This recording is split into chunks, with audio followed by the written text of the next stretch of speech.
the end of the Old Testament today, and the last of it, the last section that's what we're going to start with is right at the fall of Jerusalem. And all kinds of things are going on right at the fall of Jerusalem. And you have at least 4 books that are being written, or that are not being written, that are written simultaneous time. Okay, so I'm trying to figure out how to tell you 4 stories simultaneously because they're in 4 locations. So I'm going to start with Ezekiel.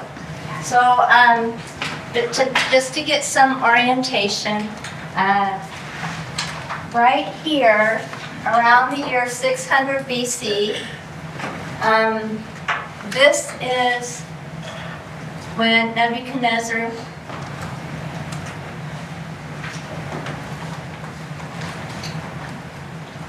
takes out Jerusalem. Okay?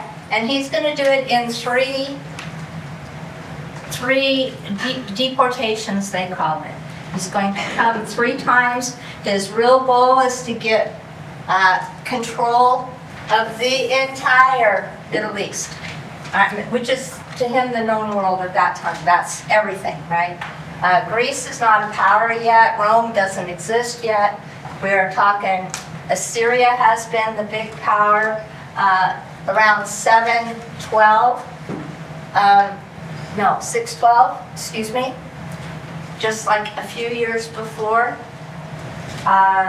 Nebuchadnezzar and his army comes up and wipes out Nineveh, which is the capital of Syria.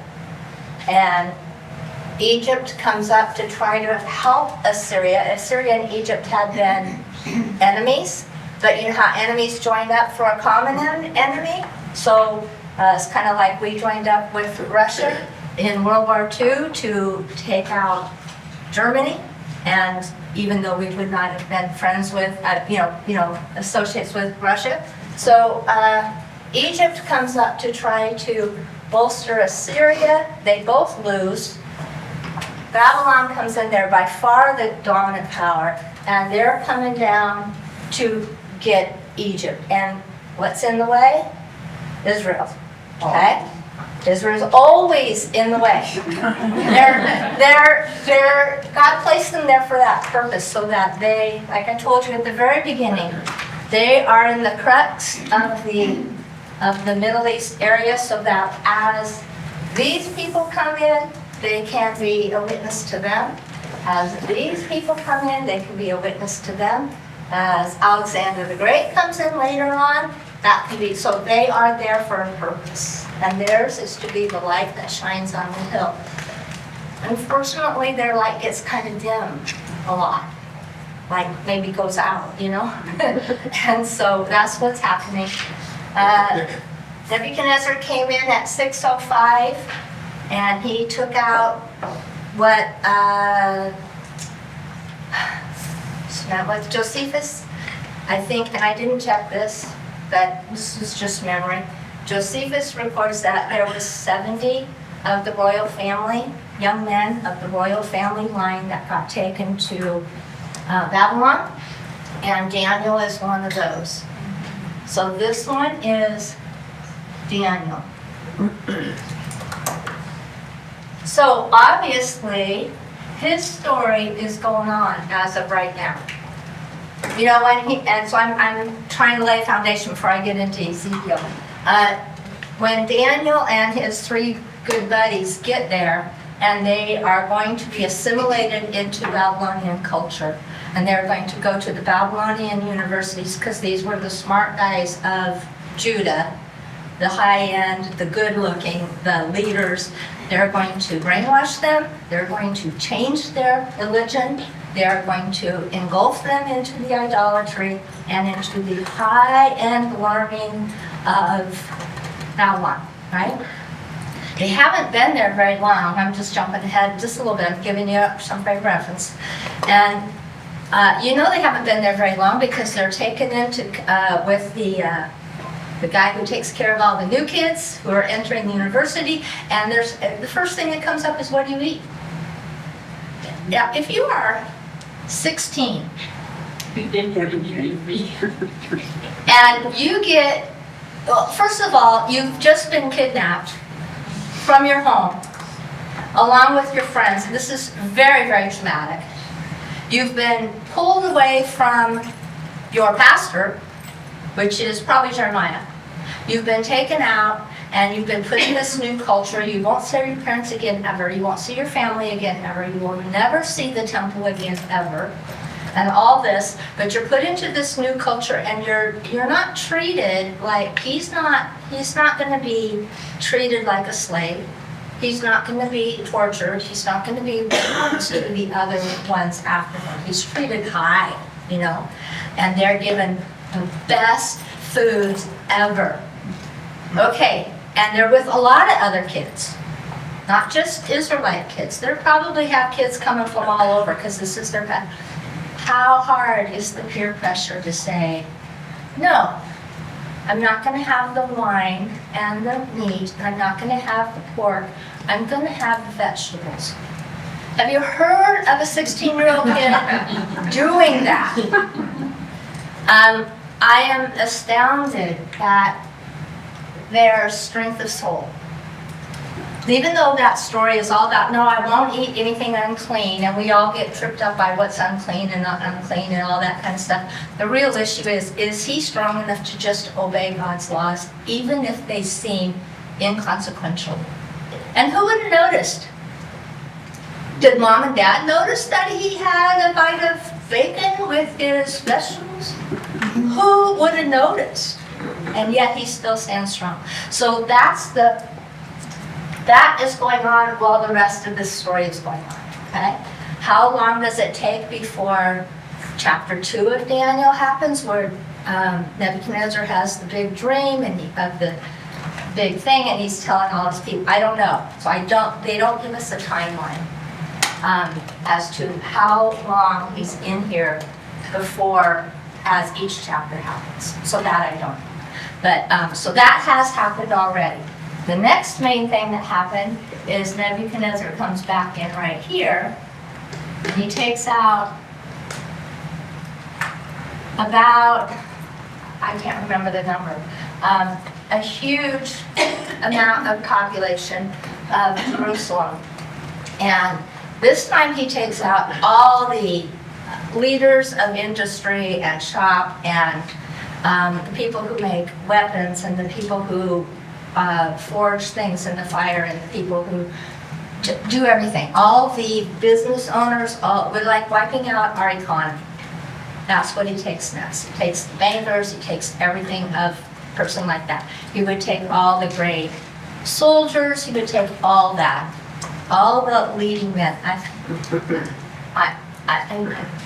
completely lost the number. I've been having numbers rolling. I want to say it's something like 30,000. Some huge number, okay? Amongst those are Ezekiel. Okay, just letting you know, Ezekiel is there. In the meantime, up here, let me get another color. Here's our third person going along, is Jeremiah. He is also in there at this time. Okay? He's in Jerusalem, watching all this happen and teaching all these, trying to teach these people who are telling him, we're not listening to you. As a matter of fact, he gets thrown in jail, he gets put under house arrest, he gets thrown into a pit, he gets treated horribly. And my impression from reading Jeremiah is that he is more of a introvert type personality, who is a non-confrontational. I mean, he's been told, you gotta keep him, because he goes, no, God, I can't do this, I gotta quit. I can't go to the king again and have them throw me in jail and whip me and beat me because they don't want to hear what I've got to say. And yet he stands up and does it. And I thought, I'm just impressed with Jeremiah. I would not want to be a Jeremiah, but I'm very impressed with his ability to stand up to what's coming. Okay, so let's go to Ezekiel. Ezekiel is part of this group When they carried them away, they did not treat them well. This is the group of slaves being taken out. They ransacked the city. They're taking them out. They have to travel from here, up here, to here. Okay? That's about a 900-mile trip. And when they go back, it takes them 4 months to go back. When they return, it talks about a 4-month trip, so I'm guessing it's a 4-month trip. The song you did the story on, is it this journey? Or are we not sure? We're not sure. That's the estimate that I had, that I've had that theory come out. Psalm 119 is the one of the miscellaneous people, unnamed, in this story that had to travel and what it was like to make the trip. And what he did and remain faithful, and what he was thinking in his soul as he did it. What song was that again? Psalm 119. This is the longest one. It's a very long one. It's got 176 verses, and it's got a cool system that's set up. I will tell you a little bit about that in a minute. It was such a good story. So, yeah, that was, it's one of my favorite passages, is Psalm 119. Okay, so Ezekiel is now over here next to one of the rivers by and I didn't check out exactly on the map, but he's in this area. He is a refugee. He is in an Israelite area, and he is being chosen by God to be the prophet. And his job is to encourage these people over here who have been taken out as captive, while Jeremiah is currently encouraging these people over here, and while Daniel is in the royal leadership facilities doing his thing there.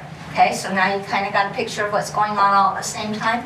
For me, it helped a lot just to realize that Ezekiel's story is happening while Jeremiah's story is happening, while Daniel's story is happening. And those are your three main players at this point. So Ezekiel ministered to the exiles To the exile. in Babylon. Yes, yes. Jeremiah administers, helps these guys over here, and Daniel is in the royal courts. So there's your three locations of what's going on. So Ezekiel is there for about 5 years. And then God gives him a vision. And in the vision, he's going to say later on, he's going to say, I am going to tell you this stuff. And you are going to tell them. You are going to tell them whether they listen or whether they don't listen. Your job is to tell them. If you don't tell them, then you are responsible for their sins because they didn't get told. But if you do tell them, you are not responsible whether they say yes or no. So I thought, ooh, it's like, if you're chosen to tell, you better tell, So that's what he does, and he gets this vision, and he's in a meeting with there's a lot of things. The first chapter, he gets a vision about what does God's throne look like. And have anybody ever read the first chapter of Ezekiel? And you get these cherubim on 4 sides, and each cherubim has 4 heads, and they don't turn their heads, but they move, they look, which out without, The eyes are just... the eyes are creepy, and I don't want to say that, God, I'm sorry.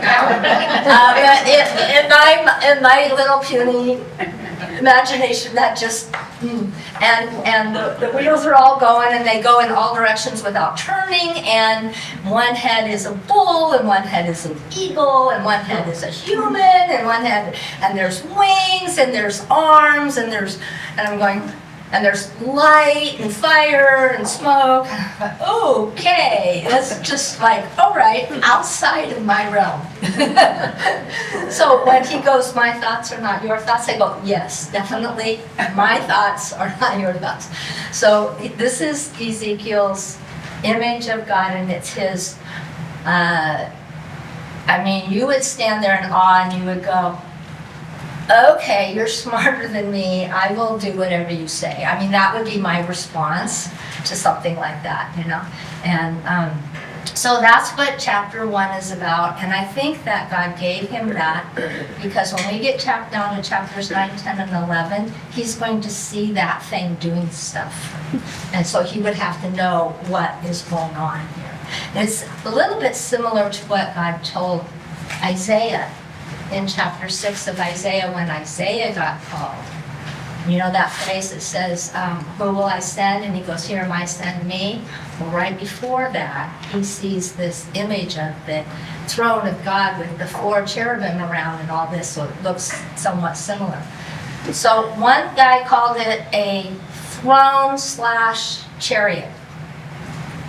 God's throne is like a throne/chariot. And I thought that helped, you know, because it moves and it's got wheels and it goes here and there, and thrones, chairs don't do that, you know, unless it's a, you know.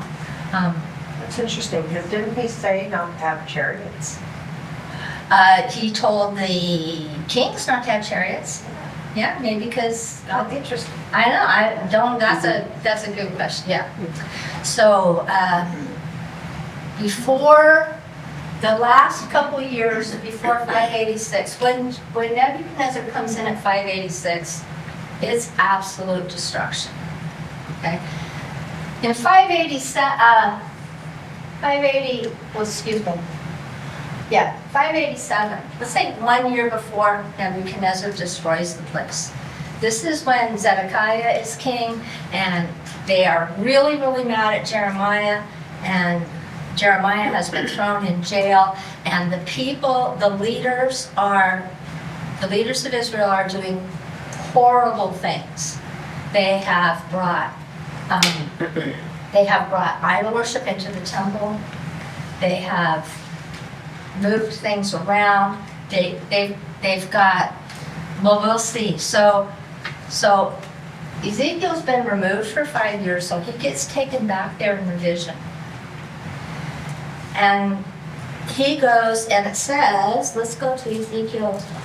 I don't want to mess this up.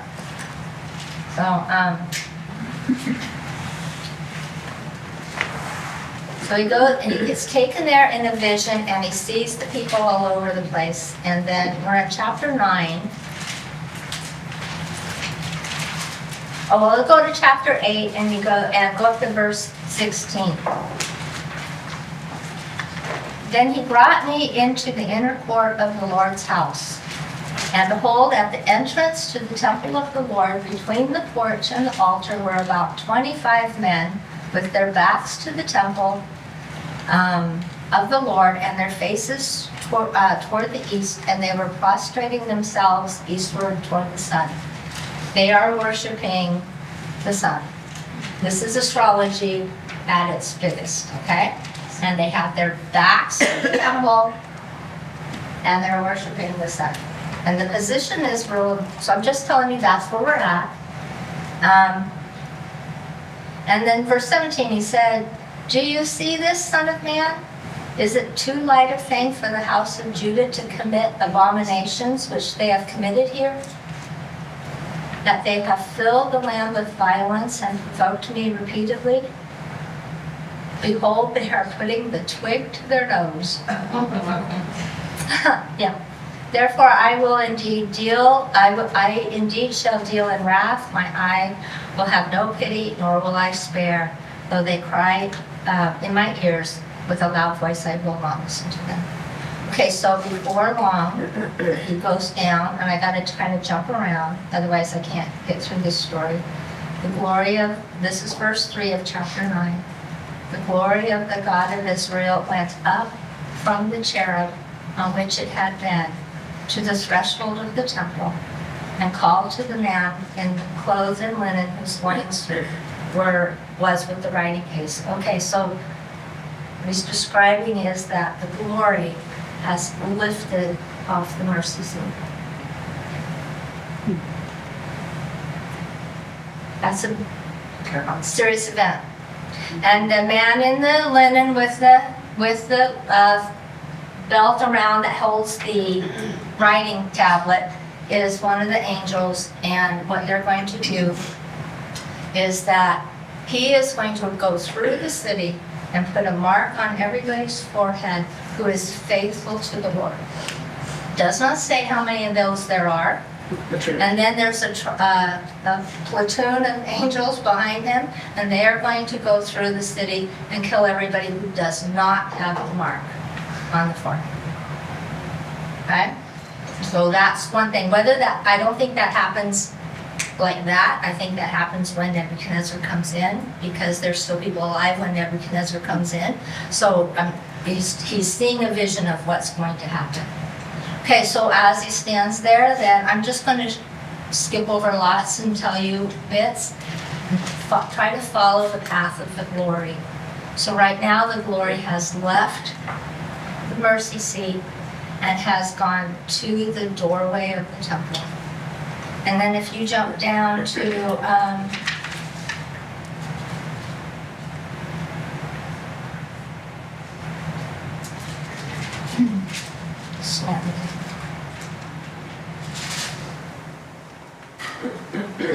okay, I think it's all the way down into chapter 10, and it's verse 19, or verse 18. Then the glory of the Lord departed from the threshold of the temple and stood over the cherubim. When the cherubim departed, they lifted their wings and rose up from the earth in my sight with the wheels beside them, and they stood at the entrance of the east gate of the house of the Lord, and the glory of the Lord God of Israel covered over them. So now they have left the temple and gone to the east gate. So I feel like I'm watching, and there's all this story in between each piece. I feel like I'm watching God groaning as he slowly pulls his glory out of here. And how much that hurt his heart, you know? And he can't.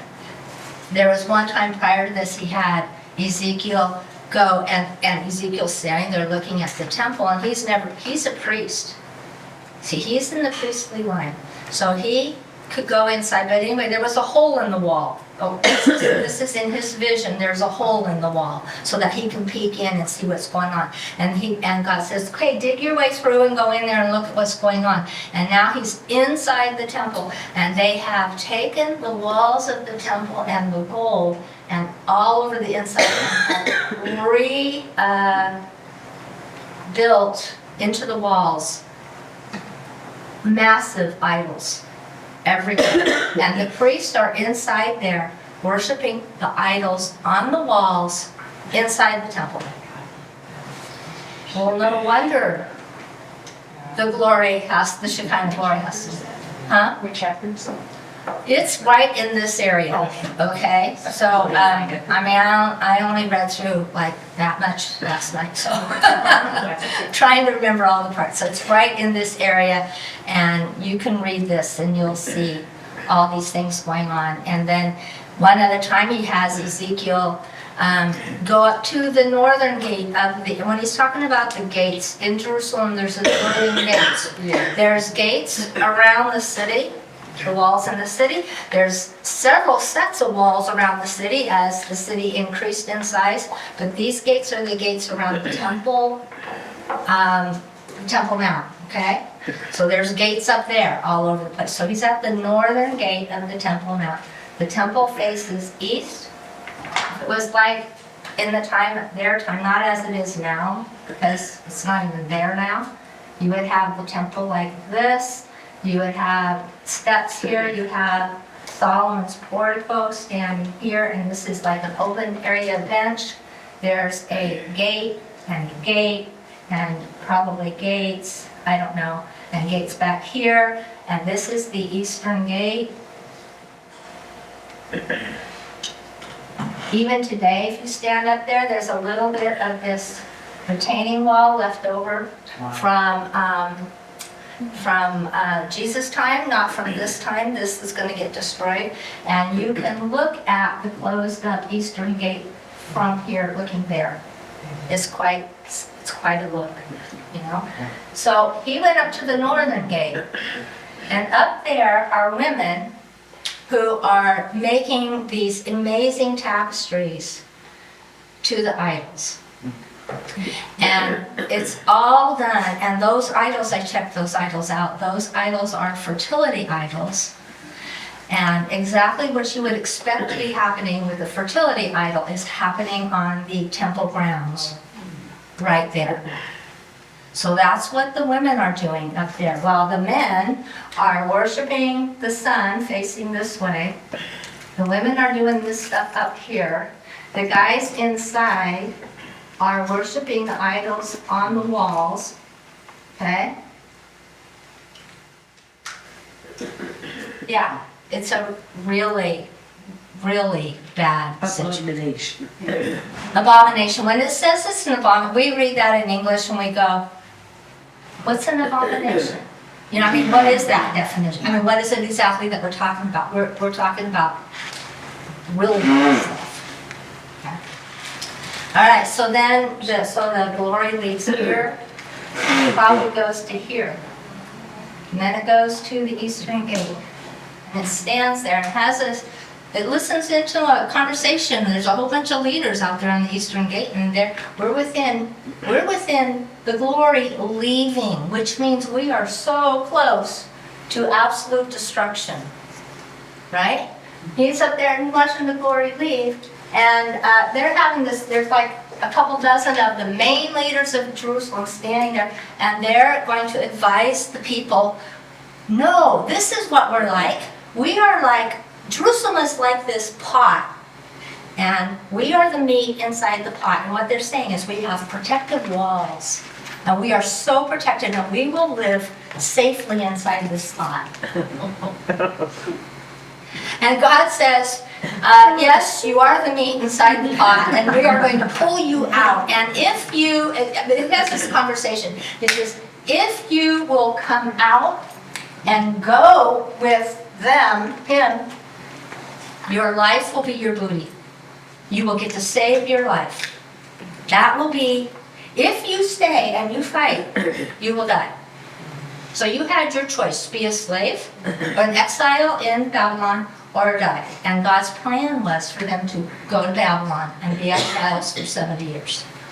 And the king and everybody else, and Jeremiah is saying, you gotta get out of the city, you gotta give. And they'll, no, we'll depend on Egypt. Egypt's already been wiped out. This is like the politics. If you read through Jeremiah and politics and Ezekiel and all this, you'll go, oh my, you thought we had politics?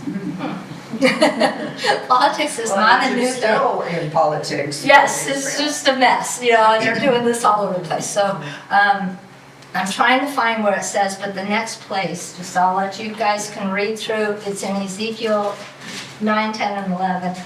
The next place he goes is outside the city onto the Mount of Olives. And it hovers over there. So it goes out through the eastern gate. This is where the glory goes, and it hovers on the Mount of Olives. Okay, do any of you see a pattern? Do you know how it's going to come back? It's going to come back, and Jesus is going to step on the Mount of Olives. And he's going to go through the eastern gate. That's in the end of the tribulation at the return of Christ time. It's this beautiful, beautiful picture. And technically, that's when the glory as this kind, as we know it in here, comes back. That's when it comes back. So all this time it's been gone. When it's rebuilt by Herod and all that, and it's rebuilt, the glory's not in there. Right. Because the glory is walking around among them.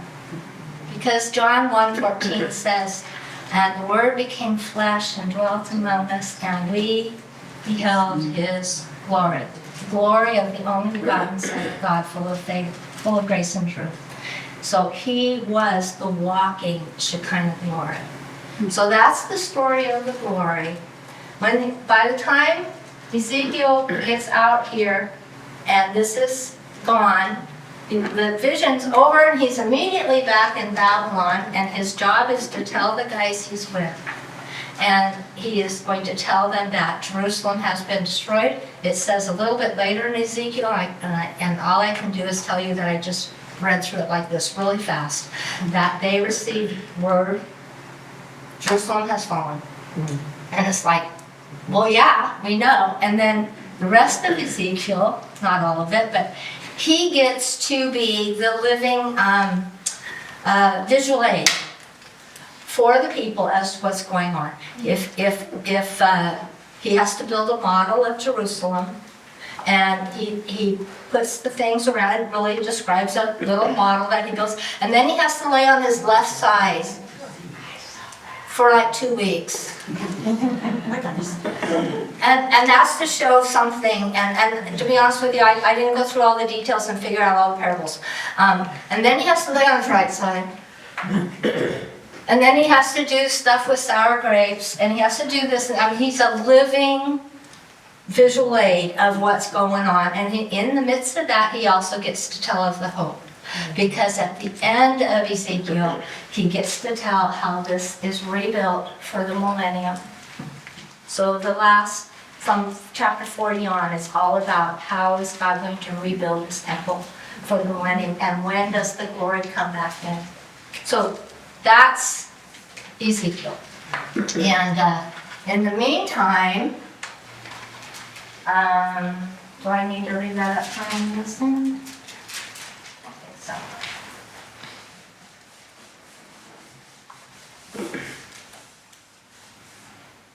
In the meantime, let's jump to Jeremiah for a little bit. And he is now right here. And yes, Jerusalem's destroyed. Daniel's doing his thing. Ezekiel's doing his thing to teach the people. His job is to teach the exiles. He's doing that. Jeremiah's up here and he sees it happen. Oh, that's what I was telling you this out. So pretend that I knew it. I thought of it and I couldn't remember. And then here's the city. But Jeremiah stays there even though the temple and the city is destroyed. That's where he stays still? For a little bit. Okay. This is just my imagination as to where Jeremiah is. It doesn't say where he is at this moment. But when Jerusalem falls, he's protected. And the guy who's Nebuchadnezzar's top general, I think his name is Nebuchadnezzar or something very similar to Nebuchadnezzar. So as you read it, make sure you read the last syllable or you won't figure out what you're talking about. Anyway, he receives orders from Nebuchadnezzar to protect Jeremiah. So Jeremiah is given the option to go to Babylon and live in royalty, because Nebuchadnezzar must have known that he was constantly telling the people, go with them, do what Right. He's not an enemy. But Jeremiah chooses not to. But I suspect he is in a position where he can sit somewhere and look at the city. And the place that's in my mind, and we'll find out if this is real, is over here. You can stand there and look at the city. And as he looks at the city, he writes a lament, and it's called Lamentations. And Lamentations is built on 5 chapters. He writes this very poetically, and it's real. The first, I never recommend that a kid read Lamentations, ever. If I want them to read the one passage in Lamentations I would like them to read, I pull it out as an excerpt and hand it to them that way. If you want to know what life is like under 3 years of siege and how bad it is and what they did to try to eat, read Lamentations. So it's horrid and make sure you're in a good place in your life when you're reading it. I'm just saying this is a really hard passage to read. But the first verse is, how lonely sits the city that was full of people. She has become like a widow who was once great among the nations. She who was a princess among the provinces, and she has become forcibly ruled. So he is singing a lament to his people. Now it's interesting, if you look, Lamentations 1 has 22 chapters, 22 verses. Chapter 1 has 22 verses. Chapter 2 has 22 verses. Chapter 3 has 66 verses. This one has 22, and this one has 22. And it's built on an acrostic that is an exact copy of Psalm 119. There are 22 letters in the Hebrew alphabet, and each verse starts with one of those letters. So like verse 1 is going to start with an aleph, verse 2 is going to start with a bet, okay? And all the way down until you get to 22 and you have finished chapter 1. Chapter 2 is exactly like that. Chapter 3 is exactly like that, only it's 1 through 3. The first one starts with an aleph. Whoops, excuse me. 4 through 6, the first word of 4 starts with the bet. Okay? So it's a 3 verse on an alphabet. Then we go back to these two. So the whole thing is written in this beautiful acrostic form, which is one of the main reasons they think that someone who learned from Jeremiah, who was on this earlier trip, wrote Psalm 119. Because Psalm 119 is organized exactly like this, only instead of that one they have 176 verses, and there's 22 sets of 8, and every one of these starts with an aleph. Goes all the way the first 8 verses, and then the next 8 verses all start with the bet. And the next 8 verses all start with the gimel. So it goes right through the alphabet as to how it works. So it's a memory device. So Psalm 119, for us, memorizing 176 verses is a bit of a challenge, but for them, it was A is for apple, A is for alligator, A is for, whatever, right? So that's how it went like that. Yeah. So each one of those also have a picture that go with them, like the olive always pictures an ox. And an ox is the representative to them for prosperity. So this is about how to be prosperous in the Lord, not prosperous financially, prosperous in the Lord. The bet, it's all about a house, so it's all about where's your safe home. So that's Psalm 119. Lamentations is taking that and turning it upside down. Your safe home is destroyed, stuff like that. That's why he's crying. And in the middle of Lamentations, so turn to chapter 3. By the time we get to verse 21, we are on a Zion. The Zion is the letter that looks like this. And it represents a sword. Okay? So here's Jeremiah sitting maybe up on that hill, writing this, crying over a nation that he has ministered to for 30 some odd years, who has rejected him constantly, and yet he still loves those people. I'm just so impressed that he's not there going, well, you deserve it. Because they do. Told you. Yeah. I was right. You should have listened. And he's not doing that. He's crying for them.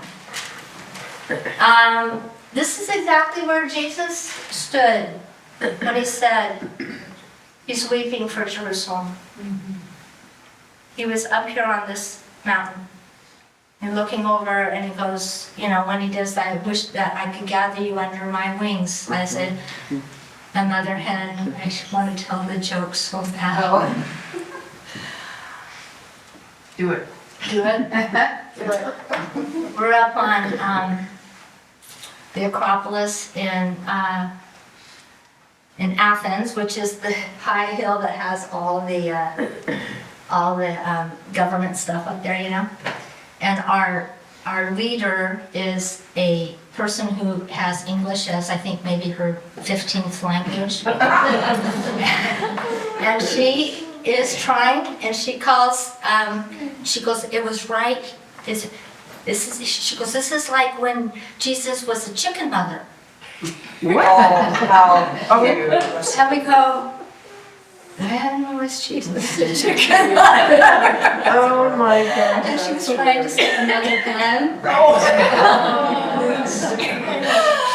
I just loved that moment. Oh, that's Picture this- funny. This Greek lady saying he was a chicken mother. Probably it's funny to laugh in the middle of Lamentations. So that's a good. It's healthy. So it says, surely my soul remembers and is comforted within me. This I recall to my mind, therefore I have hope. For the Lord's loving kindnesses indeed never cease, and his mercies never fail. They are new each morning. Great is thy faithfulness. The Lord is my portion, says my soul. Therefore I have hope. The Lord is good to those who wait for him, to the soul that seeks him. It is good to wait silently for the deliverance of the Lord. So Jeremiah is going to take what I think is what we would call the sword of the Spirit, which is the Word of God, and comfort his soul.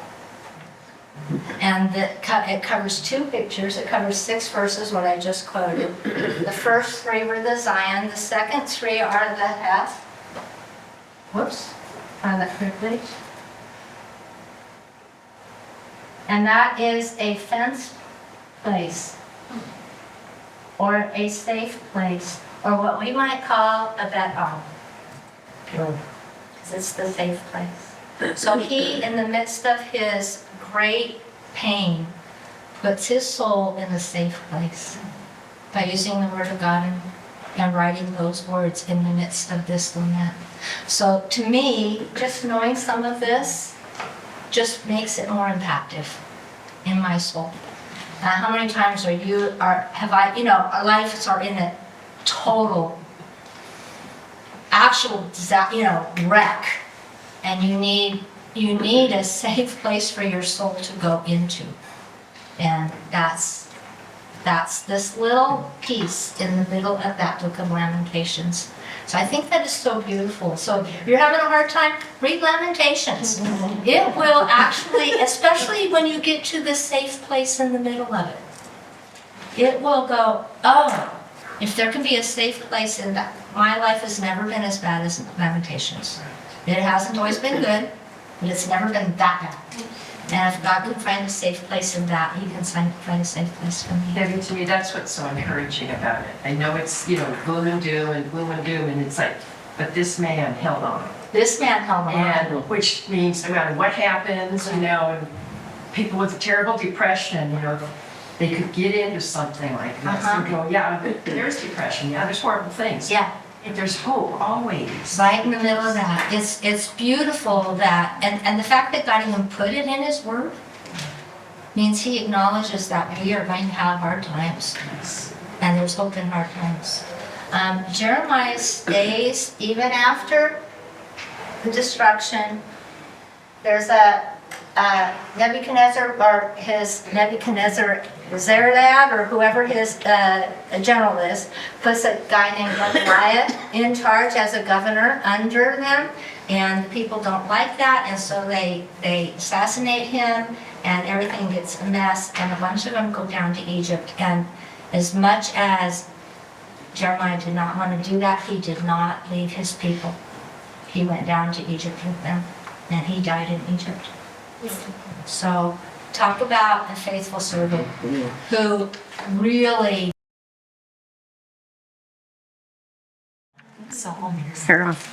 Alrighty, so in real quickly in Daniel, I was going to give you quite a bit in Daniel on 7 through 10, or 7 through 12, but I'm just going to go real short, and it's a total, really part of a whole another topic of study, because it has, it's all prophecy, so it's a different thing. So, but in Daniel chapter 7, you know that phrase that says, this, by the way, chapter 7, if you read through when he gets his vision, this vision happens before the writing on the wall. Chapter 7 happens back a little bit, okay? Because he's going to talk about when Belshazzar was king, all right? So that helps you just, I don't know, just helps me orient things. You're going to have 4 different animals, and they're going to be similar to Nebuchadnezzar's statue. You're going to have an eagle, a bear, a leopard, and the 4th one is not named. It's some wild thing. And it's going to represent the same 4 main kingdoms. The eagle, So they're terrifying and frightening. yes, a terrifying and frightening. So the eagle is Babylon. The bear was the sign of the Medo-Persian Empire. Just like the United States sign is an eagle, theirs was a bear. Okay, and then the leopard is Greece, and the horrible, terrifying animal or whatever that is Rome. Okay, so but in the middle of that, you have this vision of someone called the Son of Man who goes before the Ancient of Days. And the Son of Man who goes before the Ancient of Days, in this prophecy, they know that the Ancient of Days is God the Father, and the Son of Man is Messiah. That's how the Jewish people in the future are going to read this, and by the time of Christ, that's what they're going to know. So if someone walks up to you and says, I am the Son of Man, they are claiming to be God Messiah for them, which is why Jesus got so much pushback from that title. And if you've seen The Chosen, you can see that, and they play that one up a lot, because how dare he call himself the Son of Man, you know, stuff like that. And because to say the Son of Man meant you are that person. It's like calling yourself, the same thing happened with Bartimaeus at the gates of Jericho, when he's blind and he yells out over the crowd, Son of David, Son of David.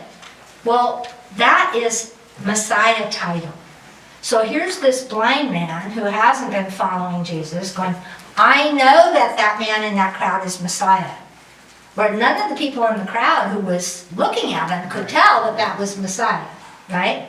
So those titles meant a lot. And if you decided that that person is not the Son of Man, and you're claiming to be the Son of Man, then they need to be stoned.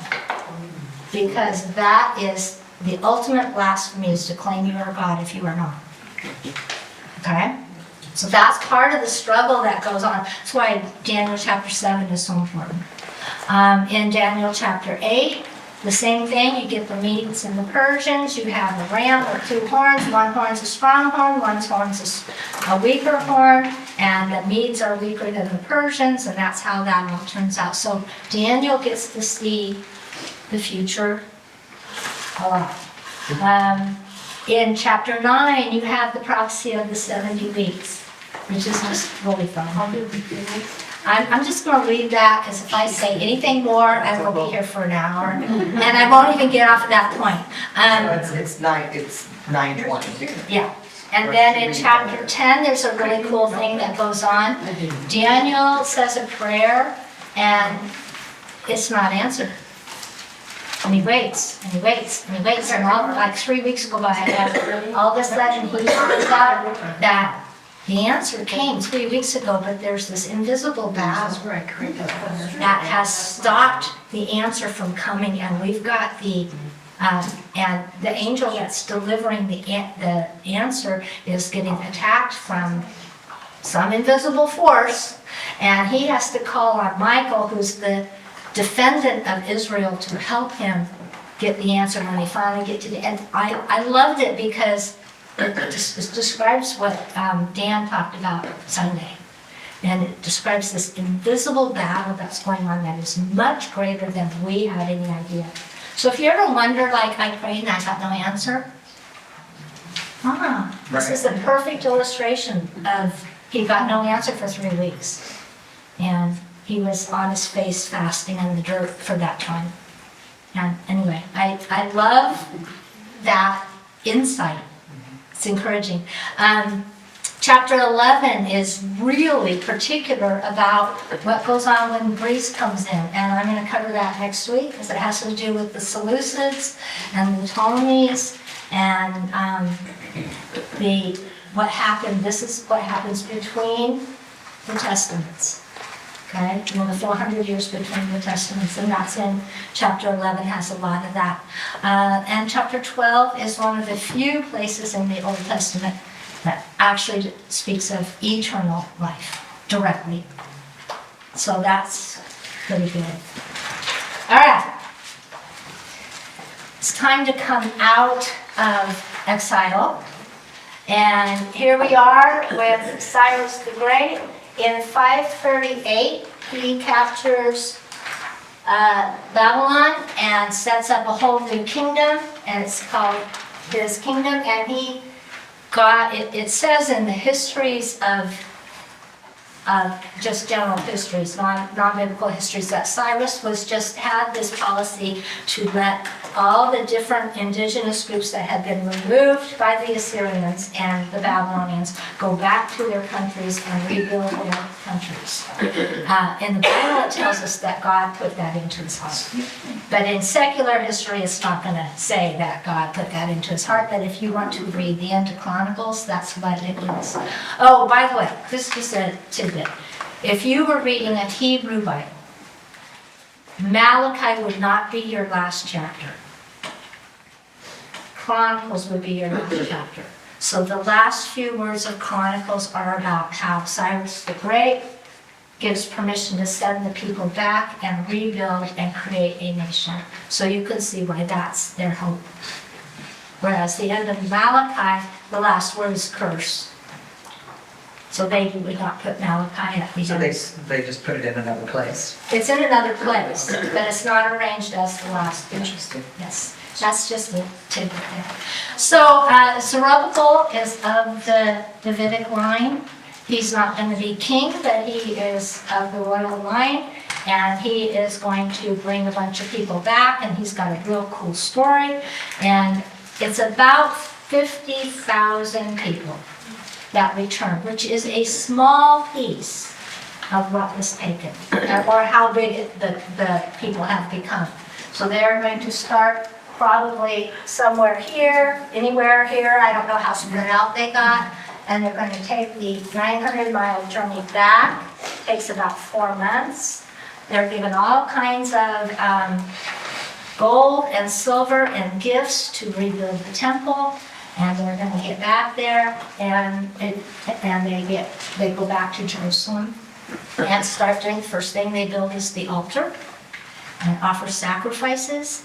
And I think the very first holiday they celebrate is the Feast of Booths. So they Oh, and that's when you guys were there. That's when we were there. So we got to see the Feast of Booths, and that's what they celebrated, was their very first one. And I think that it said, and I read through a lot of this real fast, that was the first time the Feast of Booths had been celebrated since Solomon. So that was an interesting thing. So don't, if that's wrong, I got the wrong one. All right. So they start building it, and then they get a lot of opposition, and it gets delayed for 20 years, and it takes them a long time to get the temple finished. And so the temple is finished in 515. So this is the story of Zerubbabel. And another interesting thing is, he's going to here.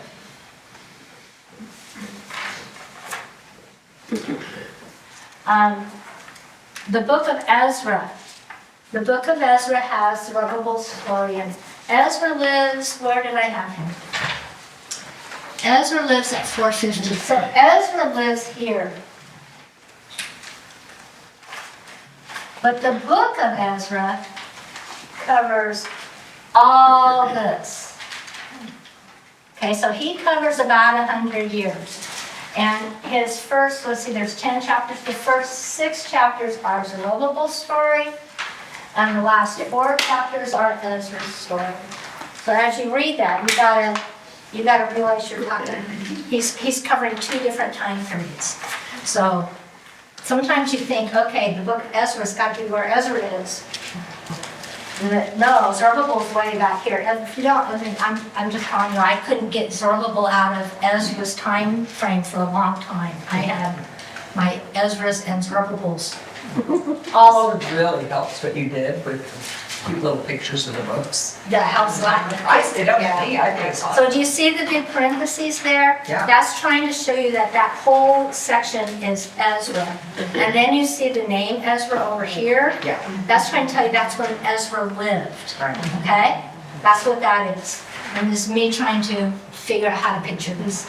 Okay, so he lives during that, in between, they get the temple finally completed. There's all kinds of politics that go by, letters that go back to the new king, which is, I think the new king after Cyrus the Great is also called Darius. And they send letters back to him. They go, no, you can't let these guys rebuild. And he has to go dig through the archives to see if Cyrus the Great really did send that, rule.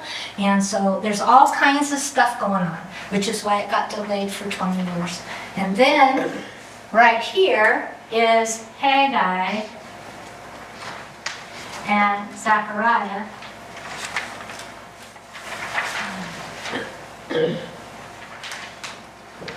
And in Haggai, God basically says, wait a minute, this is the end of those 20 years, but they haven't finished the temple. You guys, it's like God said this, hey, you guys get to live in nice houses? Huh. Can I have a nice house too? I mean, it's not quite like that, but it's kind of like that.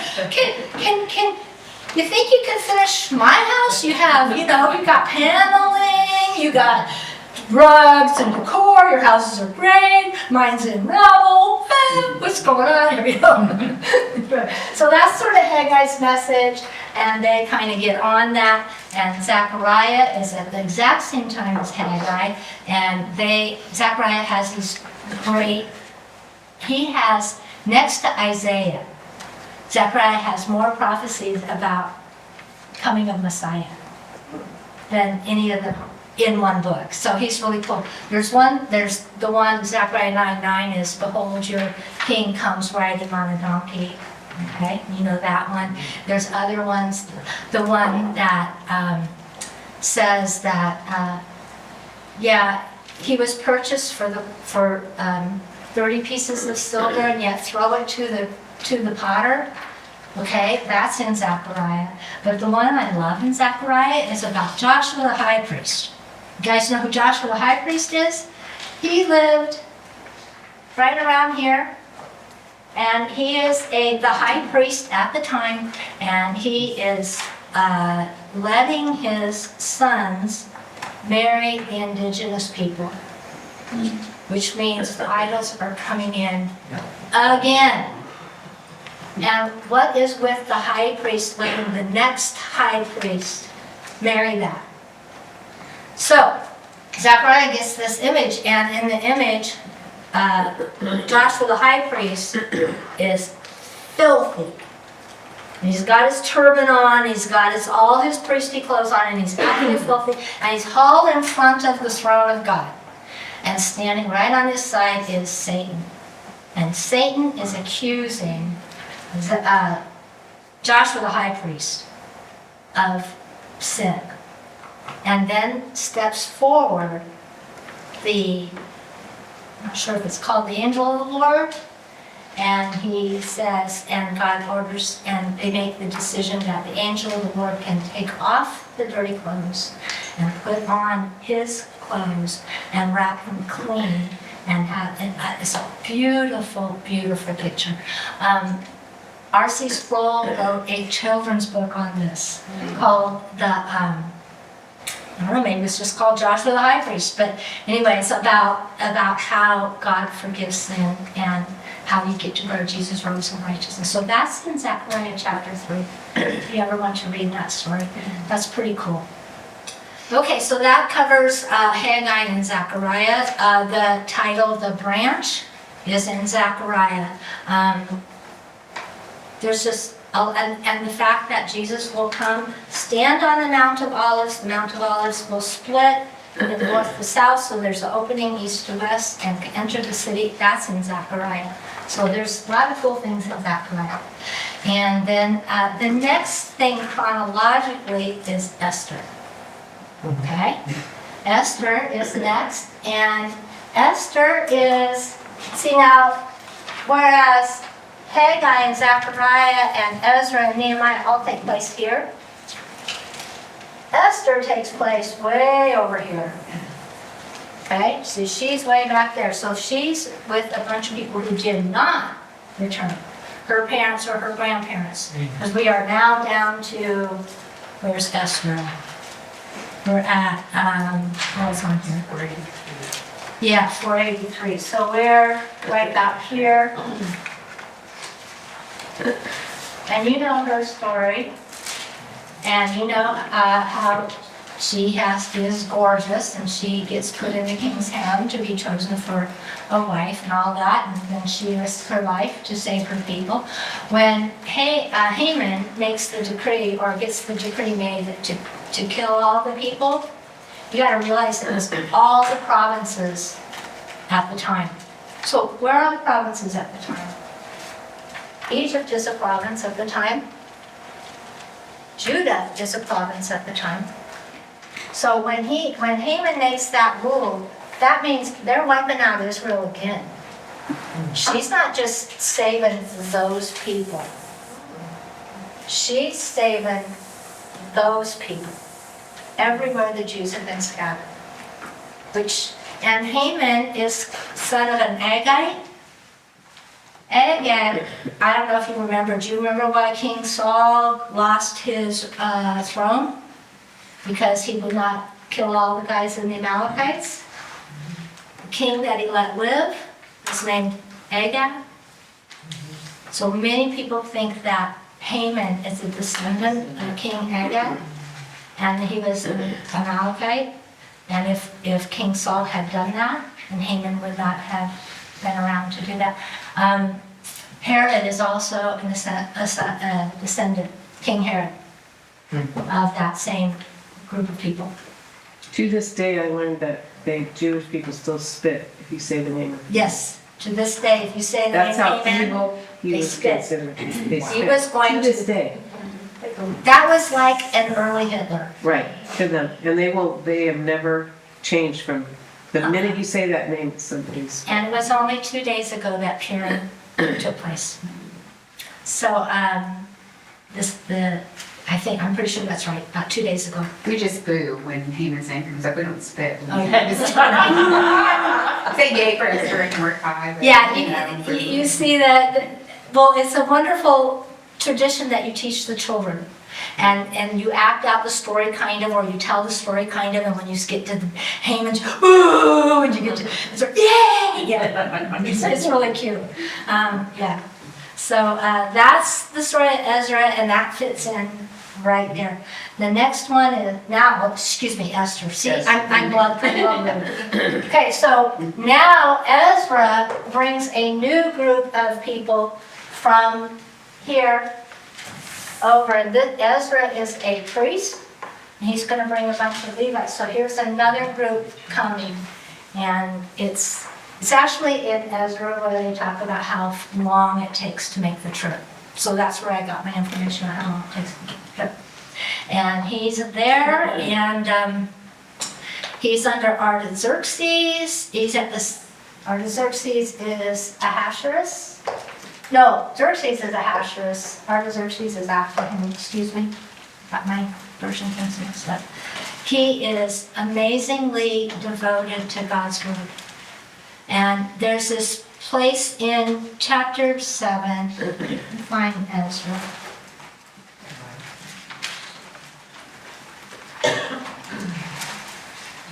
I happen to really like this. It's verse 10 in chapter 7. Well, verse 6.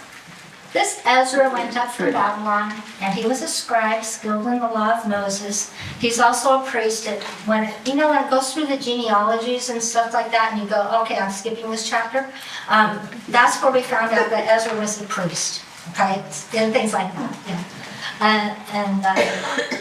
Which the Lord God had given him, and the king granted him all that he requested because the hand of the Lord was upon him.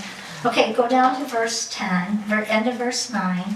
Because the good hand of his God was upon him, for Ezra had set his heart to study the law of the Lord, to practice it, and to teach his statutes and ordinances in Israel. So I thought this is so cool. The first step was to study it. The second step is to actually do it yourself. And the third step is to teach it by your actions to others. And we all get to follow this pattern. You can't teach what you don't do. You just can't teach what you don't. You try to teach a child to keep his room clean, and your house is a disaster all the time. Is that child going to keep his room clean? Yeah, I mean, that's a realistic thing. So we learn it, we study it, we do it, and then we can pass it on. And I just love that Ezra followed that pattern.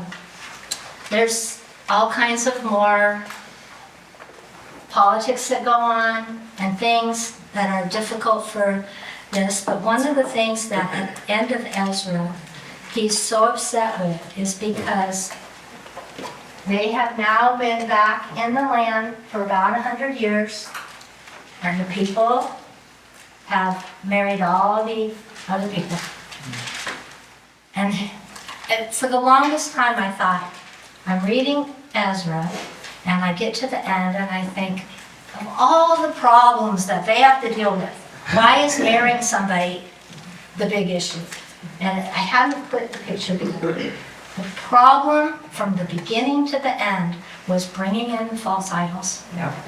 And obeying God. And obeying Because God. he said not to. He said not to, but the main reason you couldn't marry other people. It's not like we can't have intermixed marriages today. That's a different issue. He was bringing in the idols. These wives brought in their idols, or if they sent the wife to that other family, the husbands brought in the idols, whichever one it was. And it was all about, can we keep God? Can you have no other gods before me? And so they had, so at the end of Ezra, he has, and you gotta realize these guys just didn't have like one guy marrying one girl. They had like a multitude of wives and concubines and all kinds of things all over the place. So at the end of Ezra, he's going to make his people get rid of their wives. And it's going to sound like in our culture, if you read that in our culture, we would say, that is the worst horrible thing you could do, is just dump your wife off and say, that's not what they were doing. He was sending them back to their culture with their idols and separating them out, what they were supposed to do. So you can't superimpose good old American Western culture Right. on a story that just wouldn't be fair. So, all right, so Nehemiah is next. He's really simultaneous with Ezra, and Nehemiah starts off way over here in the court of the king, and he's the cupbearer, and he has relatives that come tell him the state of Jerusalem, which is awful. You got to realize that you had to have walls around your city to have any protection. You just had to. And they have a temple, and they have houses, but everything is a disaster inside. There's no infrastructure, there's no nothing. And so he is in mourning when his, I don't know, cousins, brothers, whoever show up and tell him that's a mess. And so he goes to the king lets him go back. I'm jumping all over this story quickly. And he does a secret scouting event of the walls of Jerusalem on his horse one night, and then he calls the meeting in and says, okay, we're gonna put this together, and he gets people, yes, we're gonna do that, and then he gets all the opposition from all the countries and nations around side, because they're all living, remember the Assyrians brought them in and mixed everybody in? Remember that? Okay, so there's all kinds of stuff going on.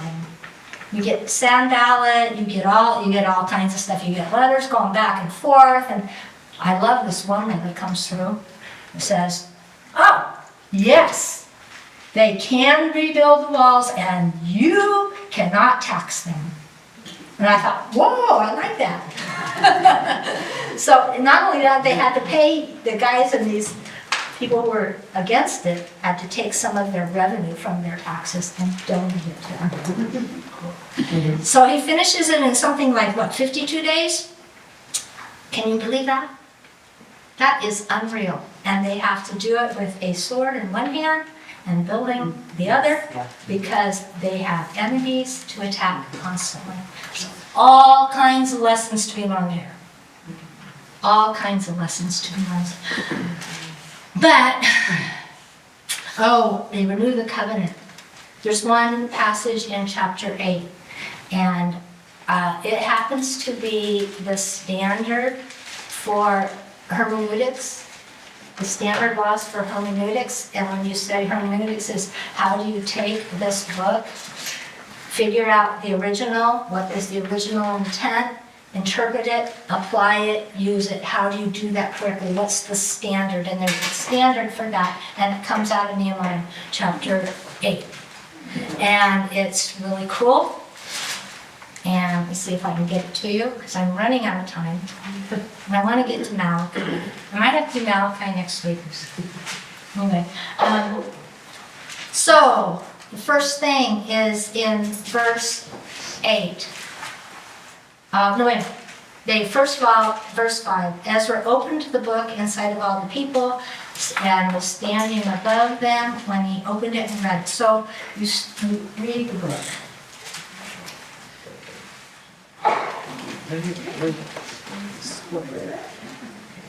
This would be for us to study what we can of the original languages, or what we can of people who studied from the original languages, and get what does it actually say. Just what does it say? All right? And then the second one, they read the book. And then in chapter 7, they had the Levites stand up and they explained the law to the people. And they read from the book, from the law, translating to give the sense so they could understand what they were reading. They called this interpretation. So this is hermeneutics, And hermeneutics means how do you study the Word of God and not bring in false issues, okay?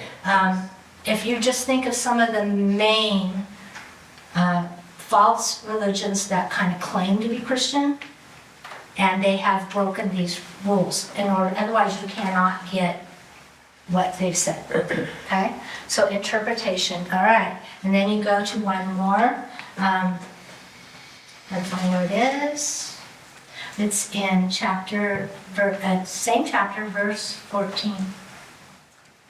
Or the end of 13, and it says that they were gathered to Ezra the scribe that they might gain insight into the words of the law that they found written in the law. And so insight is application.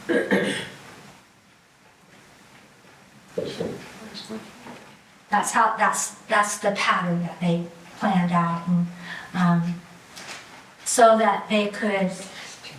That was so that you would do it in that order. So you wouldn't do this.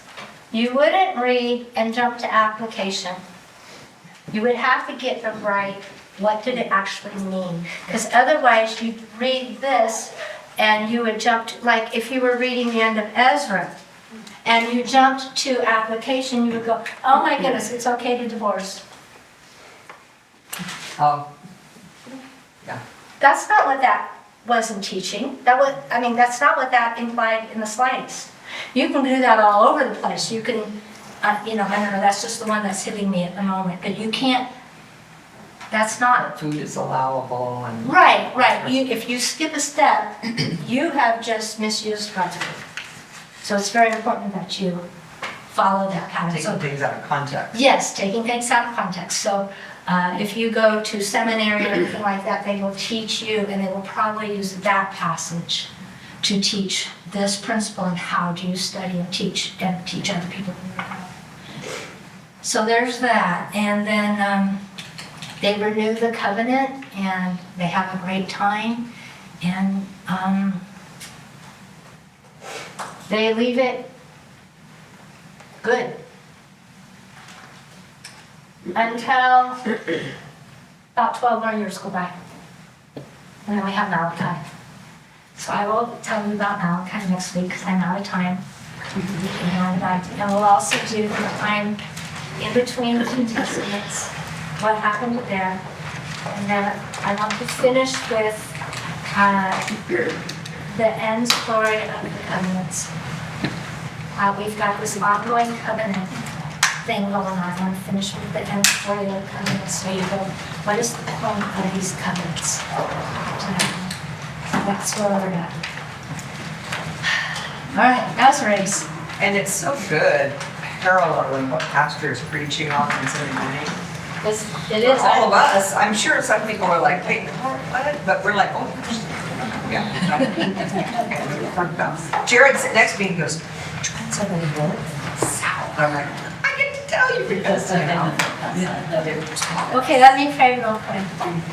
Dear Father in heaven, I am so grateful that you have given insight as to how your Old Testament works. What is the plan? What is the picture? It's not, and thank you for that, it's not just a pile of information that we can't sort through, but it all makes sense.